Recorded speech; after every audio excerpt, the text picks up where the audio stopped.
It's going to be a laid-back night. We're just going to sit and enjoy ourselves because it's Friday night.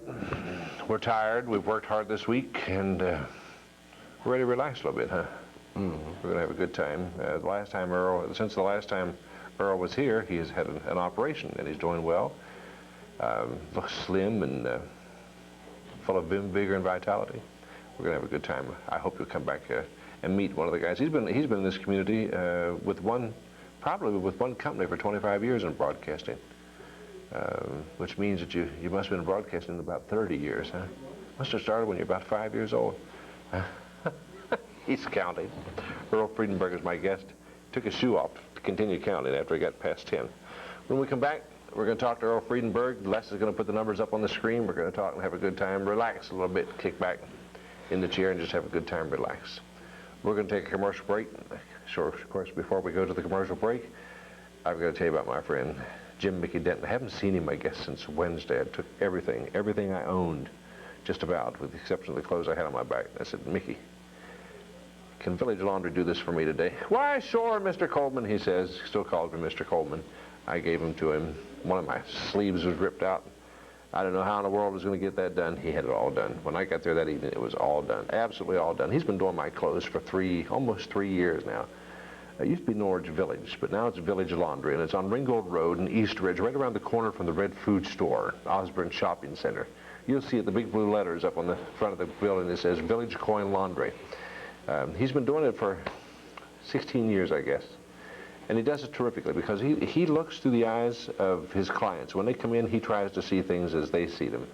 Remember, he has done some outstanding work. In fact, 2 Hollywood production companies, when they've come in this town, asked for Jim Mickey Denton at Village Laundry. Starman with Bo Bridges, he did all the laundry for that, including the 6 churches Bo Bridges wore. And Christy McNicholas and the night the lights went out in Georgia. So if he's good enough for Hollywood on that big, beautiful white screen, he's good enough for you, and he's good enough for me. Give him a try. Village Laundry, East Ridge, Osborne Shopping Center, right around from the Red Food Store. I'm Eugene Coleman. My guest tonight is Earl Freudenberg, talk show host par excellence. Come back, we'll meet with him and talk with him some more after these messages. Welcome back to Coleman and People. I'm Eugene Coleman. Earl, nice to have you back. I appreciate you coming down, being with us. Yours was the first talk show of which I was ever aware when I came to Chattanooga almost 4 years ago. Well, 3 years ago, I guess it was. You're talking about the Daily Show. Yeah, I'm talking about the Daily Show. You've been... Yeah, we're 4.5 years old. And, of course, Sound Off on Sunday morning was put on the air back in '74. What time is Sound Off on Sunday morning? 8:30 to 10:30. So does that mean you get out there in time to go home and go to church with your family? Yeah. I get into the station usually on Sunday morning about 5 o'clock. In the morning? Edit the wire, make the coffee, and then play a little gospel music for 2.5 hours. That gets you in the frame of mind to argue. I bet it does. By the way, Sunday morning, I have County Commissioner Curtis Adams. Oh, is that right? Yeah. He gets up there early, too? Well, he's going to this Sunday morning. You know, he's the county commissioner that he stuck his nose out here, what, 2 or 3, 4 months ago, talking about a 50-cent tax increase. Now he's saying we ought to raise property taxes 26 cents to go to education. And it's caught the eyebrow of quite a few people. Is it going to work? Is it going to be passed? I can't find 5 commissioners right now that are favoring a property tax increase. You don't raise taxes, Gene, the year before an election. Oh, is it getting that close? Yeah. See, a year from this August is the election. You don't raise taxes a year before election. You don't raise taxes next year because that's election year. But Hamilton Countyans, watch out. In 3 years, Katie bar the door. It's going to go up, isn't it? I predict a tax increase that year. Probably going to go up. That's the way the trend goes. You talked to Dalton Roberts recently. Sure. About the crowding of the jails. Evidently, he's serious about that thing. He's sued the state? Yeah. What's the outcome? Well, it's been a problem for a long time. This is nothing new. This is one of those cases where you have to go back and look at the history of prisons and prison overcrowding in the state of Tennessee. You have to go back to when Governor Lamar Alexander, first ran for governor. I think he was running against Ray Blanton. Blanton beat him. Then he came along 4 years later, and he won. See, I don't remember who he beat now. I can't remember either. Randy Tyree, maybe? I can't think remember. so. But anyway, and I have a lot of respect for Lamar Alexander. I'm not picking on him. But he played politics. He played politics with prisoners. And he got the legislature to pass this very elaborate Class X crimes bill. Well, every lady in tennis shoes, I mean, they liked that because that was going to put criminals in jail where they ought to be. But Lamar forgot one thing. Don't have enough prisons. We don't have enough prisons. Where are we going to put them? I mean, it was cut and dry. So it finally caught up with us, and I was glad to see that the former governor and the present governor, Mr. McWhorter, are admitting now that it's their fault. Of course, McWhorter being the Speaker of the House. And we called this special session of the legislature here, what, a year and a half, 2 years ago, whenever it was to deal with prisons. I mean, you know, that was like putting a Band-Aid on the problem. It really didn't address the issue. But it's caught up with us. It was caught But up. it's not exclusive to Tennessee. This is going on all over the country. But what's going to happen in Tennessee? What's going to happen in Hamilton County? What's going to happen in Tennessee? You're going to see a lot of shorter sentences. They've got to do something. You've got the federal courts that are going to get involved. There was a ruling late this afternoon from Judge Edgar, and I'm sorry I don't remember the specifics of it. I just heard something on Channel 9 News at 6 o'clock about the judge issuing some type of injunction. But you're going to see a lot of shorter sentences. But you see, the American people are funny. We don't want to pay taxes for prisons. We don't want to pay taxes, period.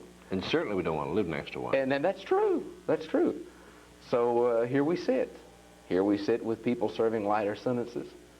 And I don't know. I don't have a crystal ball. Well, I can't make what's the pulse of the people who call your show? You're on every day for an hour and a half, and you get involved in some of these issues by hearing from what people have to say from the outside. What do you hear? What do you pick up? The biggest gem that I glean from the people that call me is they've lost confidence and they've lost trust in their politicians. I can understand. They don't believe them. After the fiasco or the near fiasco with the raises. One of the biggest misunderstandings right now is this property reappraisal that's going on in Hamilton County. Claude Ramsey is catching more you-know-what over this property reappraisal. He's only doing his job. But the people of Hamilton County think that he is the culprit and he's the one that is causing all this problem. He's doing just what the legislature is telling him to do. By law, reappraise the property. Now, some of the reappraisers, some of the people that are working for him, I don't know any of them, but maybe they're reappraising the property too high. I don't know. But he is catching it. When it's Claude's just doing his job. Mm-hmm. But you see, people have lost total trust, total confidence. I like what Barry Goldwater said. I liked what Goldwater said yesterday. You know, said if we start counting noses of all the politicians that have been drunk and slept with a woman, we'd close the government down. And see, that's the way people feel. They don't have any confidence in their politicians. You're right. Hi, you're on Coleman and People with Earl Freudenberg. Go ahead, please. Hello. That's got to be Helen Hardin. Hi, you're on Coleman and People. Hangs up, you know. Hello. Hi. Yes. You're on with Earl Freudenberg. Go ahead, please. Yes, sir. I'd like to ask Earl, I'm on the road all the time. I cannot pick up AM when I get out of town. I want to know why he can't get on FM, too. Well, FM, sir, is very competitive. FM is primarily a music outlet. You don't find many talk shows on FM. Talk shows are supposed to be the savior of AM radio, and if you go to any major city, you'll find stations with talk shows. Coincidentally, I read a report recently where talk shows and news formats on FM are the rage coming in. I'll have to believe that when I hear it. I like the way you're thinking because FM does have quite a bit of coverage, but I don't think it'll ever happen at our place because we're in a big battle with WUSY, FM 100.7. I think he'd be a good target to draw away that crowd. Everybody doesn't like talk shows, sir. No, but we like you. Well, I thank you for that. I appreciate that. I think you're good to the community, and I think it's a good idea. Well, it's a lot of fun, but we've recently, I say recently, the last year, we put in a brand new AM transmitter. I had a call from Rockwood the other day.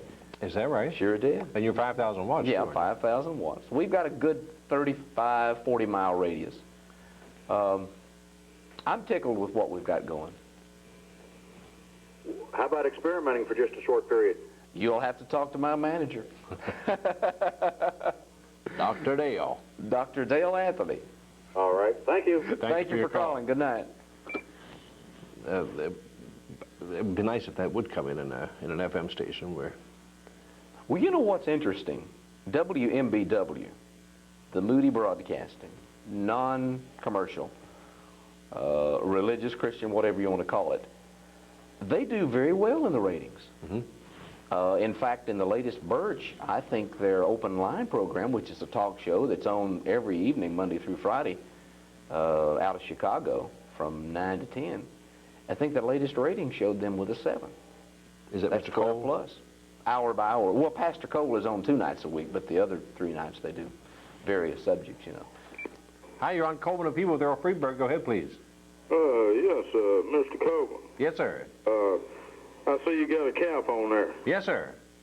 Who's the guy sitting there? I just turned to... Earl Freudenberg, who has been a talk show host in this community for many years and does an afternoon show on WDOD AM called yes, the Earl Freudenberg Show.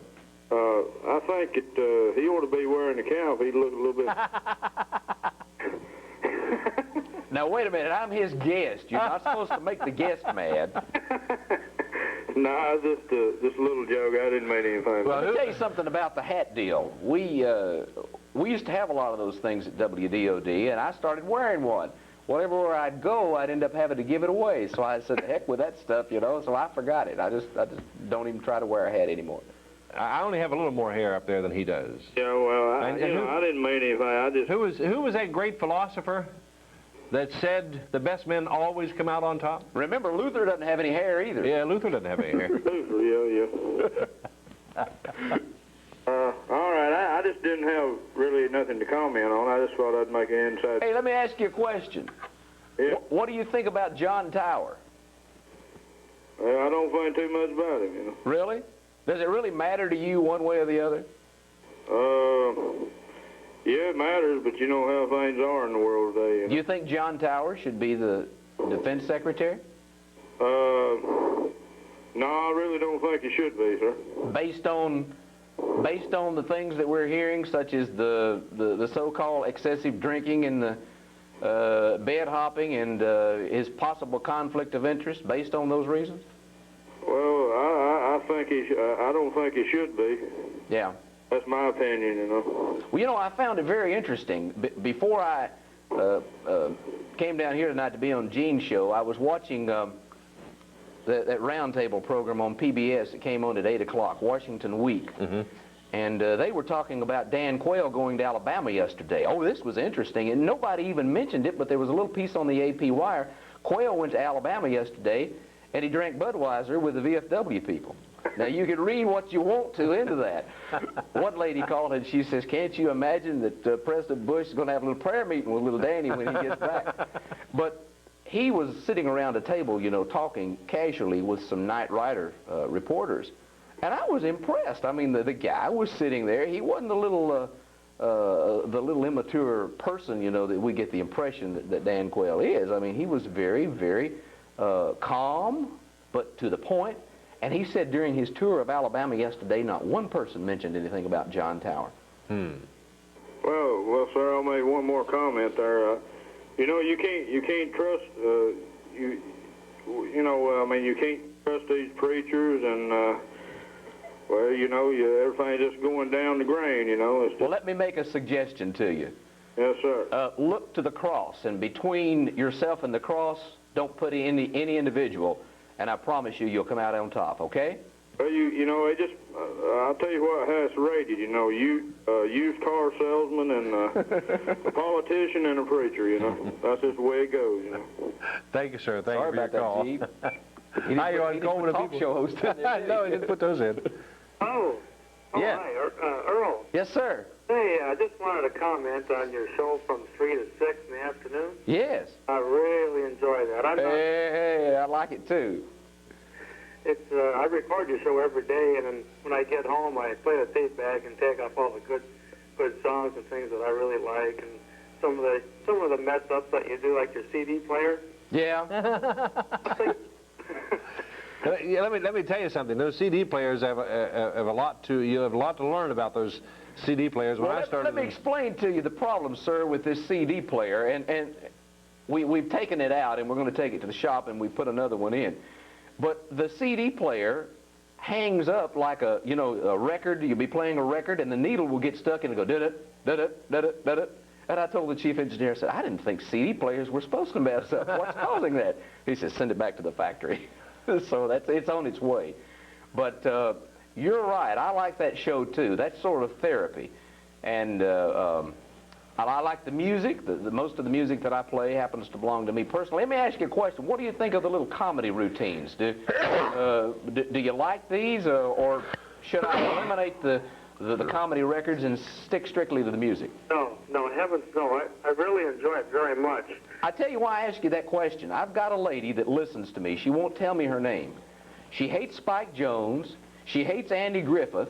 She hates all of these comedy records that I play that are from the 40s or 50s. And I said, well, ma'am, they're from your childhood, your era. She said, I didn't like them then. I don't like them now. No, I enjoy it, especially that Johnny Stanley. It's in the book. It's in the book, yeah. Yeah, You remember that, Gene? Yes, sir. About Grandma's lye soap, you know? Yes. I was trying to find. I had a copy of that. It was so bad, though. It was from a long time ago. It went through the mill, and now I finally have it again. It's without so much static. Yeah. I really like it. Play some more Burt Kempfert, too. Burt Kempfert, you got it. I had to request to increase my volume on Billy Vaughn, now Burt Kempfert. You got it, pal. Thank you very much. Thank you, sir. and good night.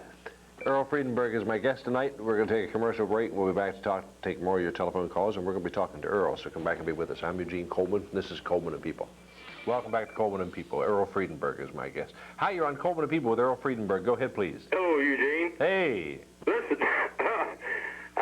were you out in East Springs today about 12 o'clock? No, sir.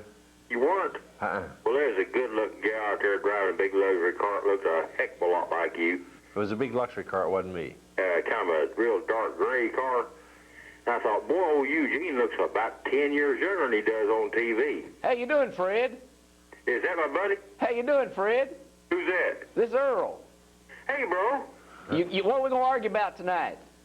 Well, I'm not going to argue about anything. Oh, Really. come on. You got to argue with me. I mean, you don't call me unless you argue. Well, I'll tell you what, Earl, you sound like you're in an echo chamber. I probably am. I mean, Anyway, my two favorite fascists on the same program.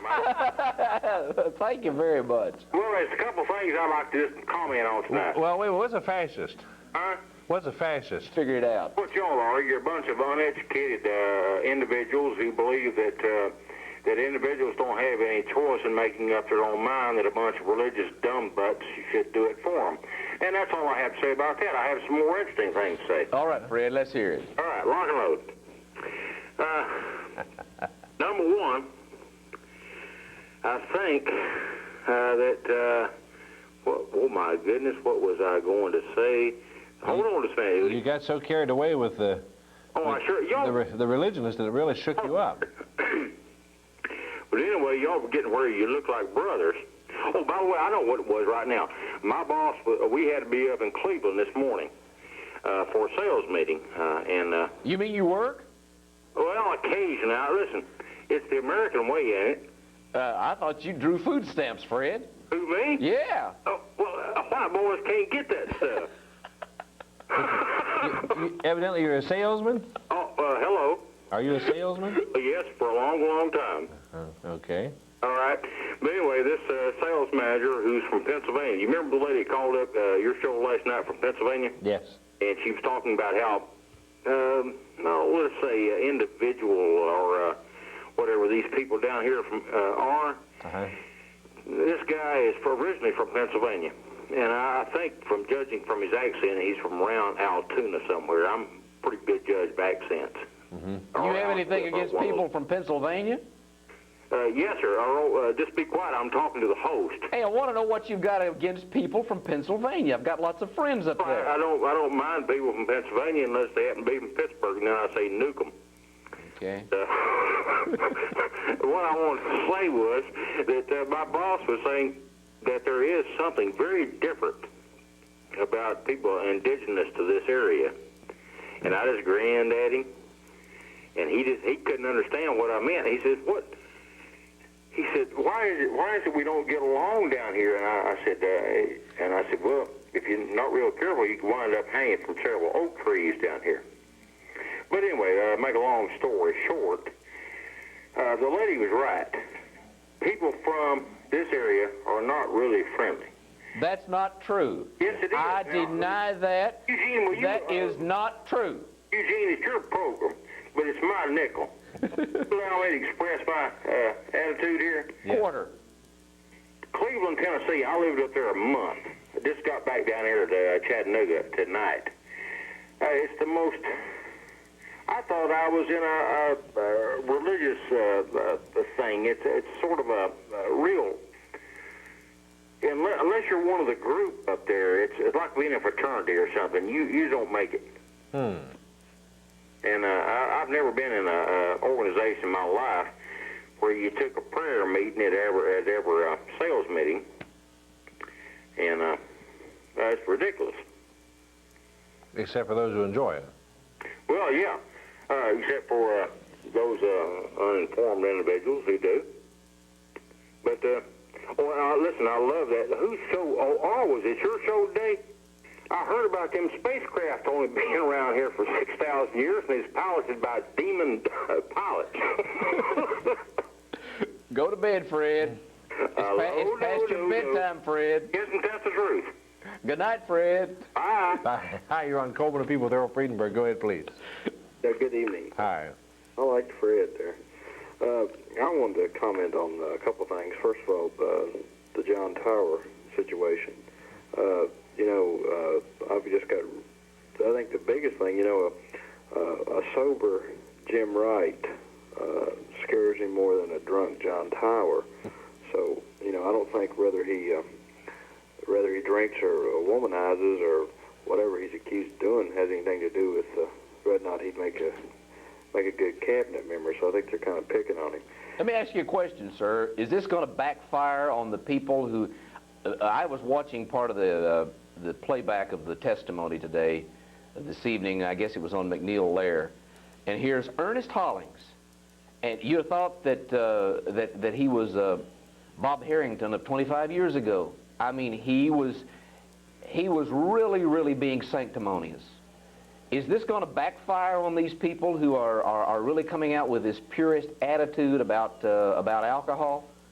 I think so. I don't think any of them up there have any room to talk. I think that all of them booze it up there. I'd like to hear Kennedy come out against it. It's what I'd like. Well, Kennedy's going to be quiet. Ted hadn't really picked personal life. Ted's said a couple other things about him, but he hasn't really attacked the personal life because of what he did with the little bridge incident. He's not going to say anything about that. Mm-hmm. But I'm a Democrat myself, but I like John Tower and hope that he gets in. I think they're just really carrying this thing a little bit too far. So, I think it's kind of silly. And also, I was listening to Earl's show today, earlier, and someone asked him a question, and he dodged it and wouldn't answer it, and he said he was going to ask Gene tonight. So I'm going to ask Gene the question, and it was, is the Bible, are we supposed to take the Bible literal? In other words, is everything in the Bible, we read it, supposed to be taken literally? May I tell him why I didn't want to answer that question? Sure. Because sometimes if I take an opinion, people who agree with me have a tendency to call in and say, Earl, you're right. And if I take a position, when you're trying to stimulate conversation, I've been accused of having my position come across as sort of setting the tone of the show, and people who feel that same way will call in and say you're right. So if you try to remain neutral on a subject, especially something like that, I hope that you'll be able to attract both sides. I think anybody that listens to me any amount of time knows where I stand on that issue. But I did not want to give a dialogue and have that sort of set the pace and have people call in like that and say, Earl, I agree with you, Earl, I agree with you, because that's bland. I like people who will challenge something that you have to say, although, you can be right or wrong if you want to. Sure, I understand that. And that's the reason that I didn't. Right. Okay, I appreciate it. Do you want me to answer it? Yeah, I'd like to have your answer. I understand this is just my opinion. Oh, okay. Just my opinion. I believe there are two distinctives in Scripture. One has to do with spiritual application, as the truth applies to the human being in their environment and in their life and in their spirit. I believe there are some facets of Scripture that deal with tradition or cultures of the time. My difficulty is that sometimes people frequently get the two mixed up. They make doctrinal issues or doctrinal stands on things that were really, in my estimation, dealing with cultural things of yesteryear. For instance, I've dealt a lot with the issue of divorce since I am a divorcee myself.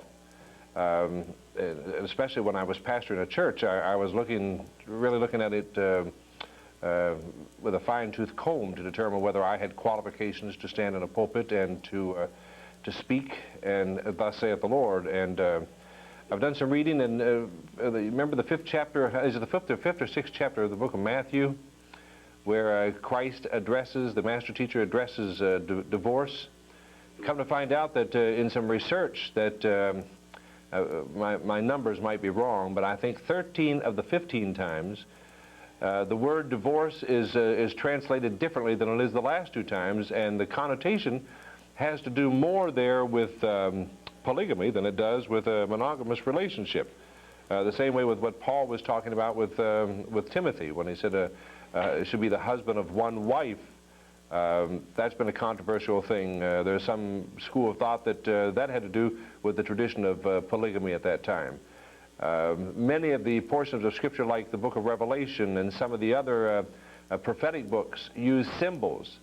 The symbols were not to be taken literally because they were written as a means of disguising some of the direct writings of John, like in the book of Revelation, so that other people could not understand what it was all about.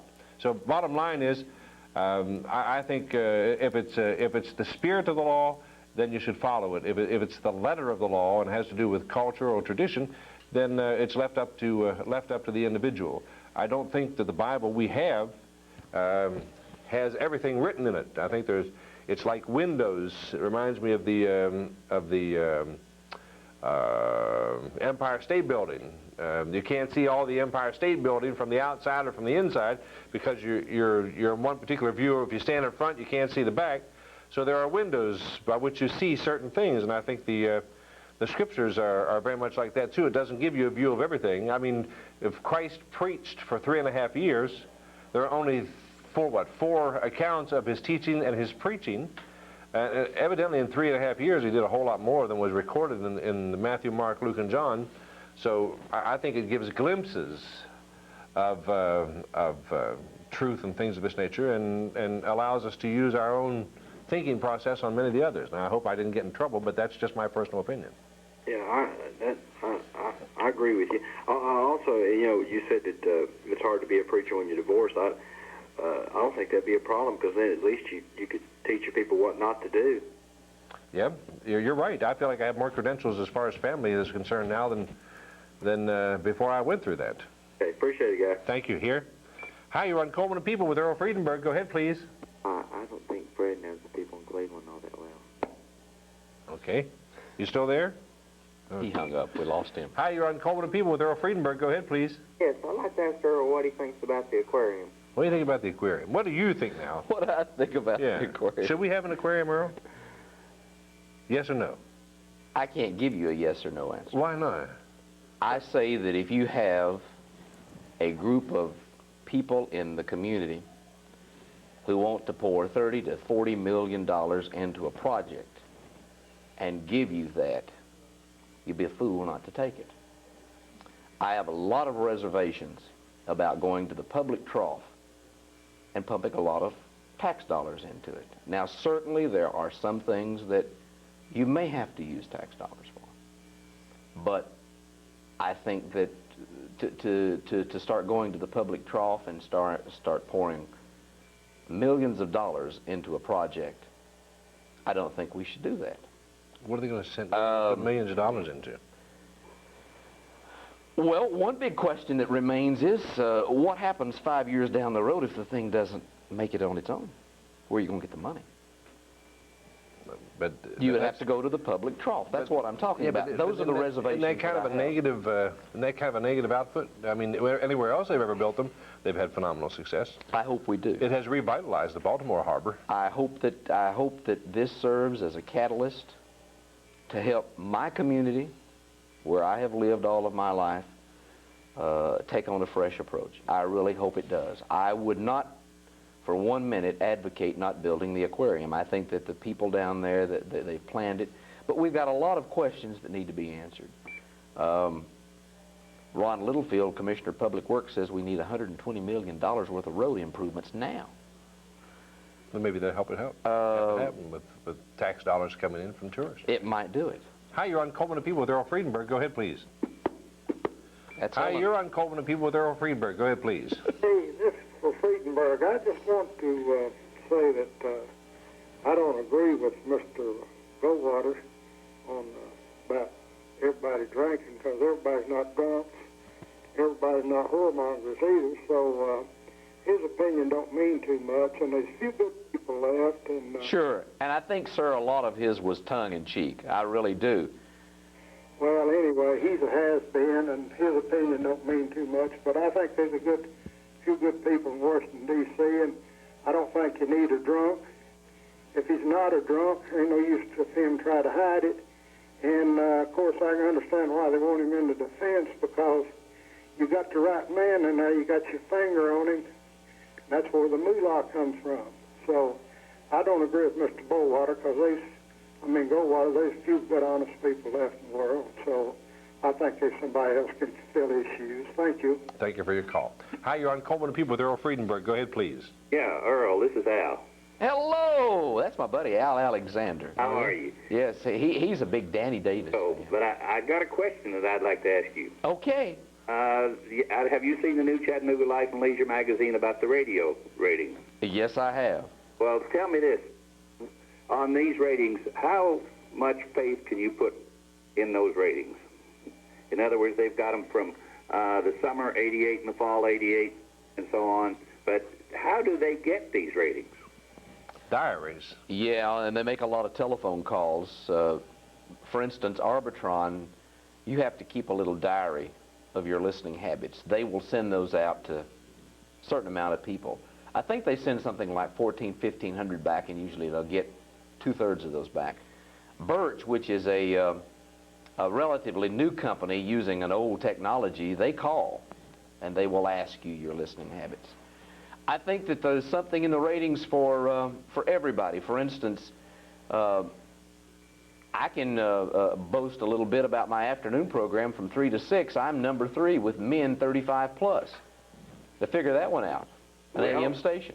That's what the next thing I was going to ask you on these Birch ratings. I'm looking at it. It says the adults are from 25 to 54. What do they consider with the people from 54 on? Because you know the number of people you talk to that are of the older. Oh, that's why you're playing the music. My program is geared to the 40-plus audience.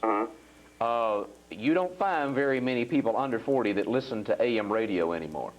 Most of your people under 40 are listening to FM. FM. With AM radio, you will find that a lot of people may not have switched over, or a lot of people still like the variety that's left on AM radio. And my program in the afternoon is strictly geared to the 40-plus audience.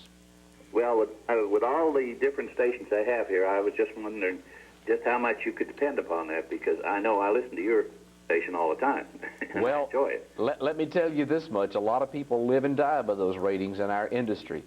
This is a good article in here, and they give you a nice, they say that you're the WDOD's most visible. Well, I appreciate that. I was disappointed that they took a picture of all of the other morning teams in town, but they did not take a picture of ours. No. And I jokingly said, well, we didn't buy a full-page ad in the publication, so we didn't get a picture, you know. But, I mean, that was in jest. But I was disappointed that Life and Leisure did not come over and make a picture. They had a picture of all the other morning teams. And if you look at those ratings, I mean, we're very competitive in the morning. There's nothing the matter with what we're doing. But I thought that you were up higher than that. That's the whole thing. Well, I don't put a lot of stock in ratings with my program on the AM. We're with our AM station, we're programming to people who want to enjoy radio. We're ringing the cash register for our sponsors, obviously, or they wouldn't be there. And with AM radio, that's a very important thing to consider. That's the best rating anyhow, putting cash in the cash register. Thank you, sir, for your call. All right, then. Thank you. Good night, Al. Bye-bye. Earl Freudenberg is my guest on Coleman and People tonight. It's kind of a laid-back night. We're just enjoying conversations with you. Give us a buzz. We'll be back after these messages. I'm Eugene Coleman. This is Coleman and People. Come back and be with us. Welcome back. Earl Freudenberg is my guest on Coleman and People tonight. We're kind of sharing a Friday night, a little leisurely, relaxing a little bit with our viewers. Hi, you're on Coleman and People with Earl Freudenberg. Go ahead, please. Hey, Earl. Yes, sir. Why don't you have Marvin Runyon on sometime with you? He has been invited. Wonder why he won't show up. You'll have to ask him that question. I'd love to, and a few other questions. I want to tell you something. You may not have agreed with S. David Freeman's philosophy, but he was one of the most open commissioners or board members that TVA ever had. The rest of these board members, they go by the handouts. They go by what they want to say, and I asked Stephen White personally to come down and be on my show several times. And I have a lot of respect for the Admiral, and I think he's qualified to do the job. But I never could figure out why that he didn't want to do a talk show. And I have asked Marvin Runyon through his assistants to be with me on the program, but so far they have not accepted the invitation. I've asked Dr. Harry Reynolds, city school superintendent, to be on the show, and I can't get him to return the calls. Well, you know, Mr. Runyon, it seems to me that with all these layoffs, with all these Indians they have working up there, they might decide to eliminate a chief or two on the board of directors. It seems like things are getting a little out of balance. They want to cut the workforce in half, but there hadn't been any mention of reducing the board of directors. Well, you pretty well got to have 3 board members if you're going to have that structure of government, because you've got to have a quorum. And if you just had 2 board members, you know, if both of them disagreed, why, you never could get anything accomplished. So if you stop and think about it, 3 is a minimum that you can have. I have nothing against Mr. Runyon. I think that he's probably brought a fresh look at TVA, and he's done something that probably was needed a long time ago. It's just I think the problem is that they waited so long to do it, and now you've got so many thousands of families that are suffering because of these consequences, and it's not over yet. Hi, you're on Coleman and People with Earl Freudenberg. Go ahead, please. Yes, could you tell me about the new radio station that just came on the air this week? Well, it's WSGC, which stands for We're Solid Gold Chattanooga. It's a solid gold from the 60s with a slight flare to the late 50s and a slight flare to the early 70s. Where is it going to be located, or is it located? It's just on the Ringgold line next to Fort Oglethorpe. It's on 3 Notch Road. Or do you mean where is it on the dial? Yes, where is it on the dial? It's 101.9. It's the real 101. 101.9. Oh. Do you have a digital radio? Let me ask, well, could I ask Mr. Freudenberg? Why, certainly. He's our guest. Okay. How do you think this station is going to affect 105.5 and KZ 106? I don't know. I wish them the best. I really do. I don't know. Gene and I have been talking about it, and I was telling, as with any format, if it's not done very skillfully, it can have a pretty quick burnout factor because you're not adding anything new. One advantage if you're doing a country format, or if you're doing a format like KZ, you have new material to add to your playlist constantly, plus your old favorites. If you're specifically targeting one particular area, your resources eventually will be drained. So you've got to very skillfully put it together. And from what Gene tells me, the man that's put the thing on the air has done quite a bit of research and hired some very polished people to look at what the market needs, and I wish him the best. Who is the morning DJ going to be? Do you know? Yours truly. Oh, okay. All right. Who's doing? Well, I heard some of the promos today. Solid Go. I couldn't get the call letters, and I didn't. It's WSGC, which stands for We're Solid Gold Chattanooga or Wild Silly Gene Coleman, one of the others. That's pretty good. Talk to Mr. Friedman about the Arbitron ratings in Cleveland. I know from past experiences, I've noticed that they only put like approximately 53 diaries in the Cleveland area, and ask him if he thinks that is a fair way of judging the Cleveland market. 53 diaries? I'm not that familiar with the way that they work this, but I think the diaries are placed in a particular county based upon the population. And certainly with Hamilton County being the mother county, you might say, more diaries are placed there. But I will tell you that stations in Chattanooga covet the support out of Cleveland, and they covet that support out of Dalton. That's very important. And eventually it's going to get to where that South Pittsburgh and the other side of the mountain plays a very important role also, because that community has really grown in the last 10 years. But I know that Cleveland and Dalton are very valuable to Chattanooga radio stations. Valuable to the extent that some stations have salespeople who do nothing but call on these particular communities. That's their beat, so to speak. They service Cleveland, and they don't have any accounts in Chattanooga. They strictly work Cleveland, and other stations do the same thing in Dalton. Earl Freudenberg is my guest tonight on Coleman and People. We're going to come back and talk some more. Take your calls after these messages. I'm Eugene Coleman. This is Coleman and People. Come back and be with us. All of them. Oh, welcome back. You didn't do that, did you? Yeah, we did. We changed them all. Earl Freudenberg is my guest. It reminds me of what I used to do when I would go into all these discount stores, you know. Change the dial. Hi, you're on Coleman and People with Earl Freudenberg. Go ahead, please. Hi, Gene. This is Chris. I want to tell you, wave at Mary. She's watching you tonight. Hi, Mary. Who is Mary? Mary is his... Hello back. Oh, thank you. Mary is someone very special to Chris here. Oh, Got it. Really special. Number one. Really, really, really, really special. You got it. Really, really, really special. That's all I'll say. Okay. The comment I had a couple of comments.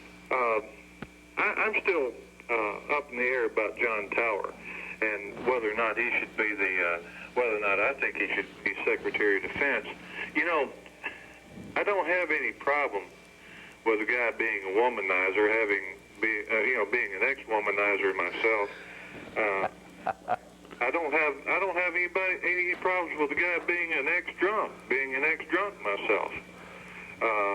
But if it's an issue of integrity, you know, that's the only thing I'm going to hold against a guy, and they haven't shown me anything yet except a bunch of innuendos and unfounded remarks and hearsay evidence reportedly coming from an FBI investigation. And I think the whole thing is just a political football. It's like it's the major problem with the American form of government. You have two factions who want to play biased politics, and they're using this as a political football. They're disagreeing for the sake of disagreeing, and that's the whole issue here. So for that reason, if no other reason, I think they ought to put John Tower in and quit their belly aching. Well, you need to keep in mind, and I'm going to say this in his home state, but Sam Nunn is running for president. I think it was pointed out tonight on a couple of the news programs that I happen to be watching that next week or week after next, Sam Nunn, whom I have a lot of respect for, and he probably would make a good president, but Sam Nunn and another one of the more conservative Democratic senators are holding some type of conference. And for the first time, they've invited media to come in. It's going to be very open, and Sam Nunn is going to be delivering the keynote address, and he has taken a personal interest, I understand, in the placement of the cameras and so on and so forth. So I think it's very obvious to me that Sam Nunn is running for president, and in order to run for president, you've got to start early. And it may be a smart move on his part. But Senator Tower certainly has a big gray cloud over his head. And I think that I think that the fact that you've even had some Republicans that privately have said that some of the things contained into that FBI report caused them to, they might vote against him, but they want to be loyal to President Bush. So there's no doubt about it. You've got a cloud over his head. Plus, I understand he wasn't one of the most popular persons when he was in the Senate, that he wasn't as well liked as maybe a Sam Nunn or a John Glenn or somebody like that. Well, yeah, so does Jim Wright, so does Ted Kennedy, and so does more than you and I know about. They have some clouds over their head, but that's true. But it still boils down to the fact they're disagreeing for the sake of disagreeing. It's like Byrd out of West Virginia. That guy, if you told him that if a Republican came up with the idea that we ought to have red apples, he'd want them to be blue. I mean, that's just his mindset. Well, that's the political system in our country. That's the way things work with the two-party system. And the Democrats want the White House so bad.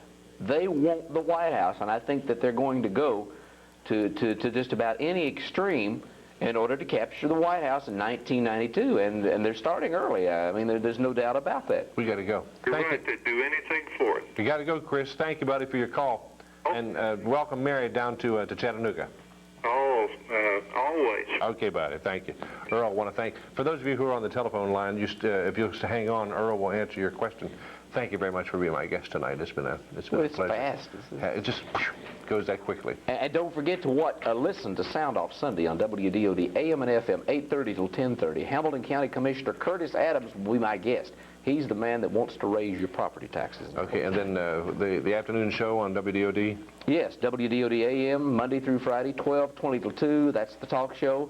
And then the afternoon from 3 till 6, heading home with Hey Earl, and that's when we play all of those songs from the 40s and 50s. Okay, Monday night here on Coleman and People, we have a surprise guest for you Monday night.